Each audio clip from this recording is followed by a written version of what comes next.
रात्रभर पार्टी करून सुजलेल्या चेहऱ्यावर छानशी रंगरंगोटी केली, सगळीला नाश्ता करून आणला आणि त्यानंतर सगळ्यात अवघड काम करायला घेतलं ते म्हणजे पाकिटातून ही टिकली काढून कपाळावर लावणे. खूप फजिती होती माझी नेमकी मेन वेळेला. त्यानंतर गोड आवरून आम्ही निघालो होतो गणपतीपुळ्याला. तिथे जाण्याचा रोड जितका सुंदर आहे ना, तितके सुंदर आहे मध्ये लागणारे स्टॉल, जिथे मस्त असं सोडा पाणी मिळतो. गणपतीपुळ्याला पोचल्या सबस्क्रायबर भेटले. खूप जास्त आनंद झाला. खूप जास्त गर्दी नव्हती, कमी लाईन होती म्हणून पटकन दर्शन घ्यायला गेलो.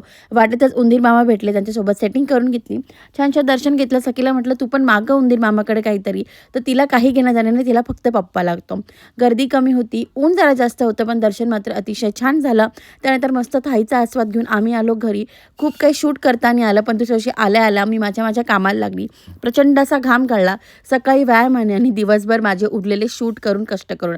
आता माझेही सगळे कामं चालू होते, तोपर्यंत निखिलने माझ्या किचनची अशी काहीशी हालत केली होती. त्याला इग्नोर केलं. त्याच्याकडनं सर्दीचा हा जो आहे ना, तो प्रसाद घेतला आणि असा संपला दिवस.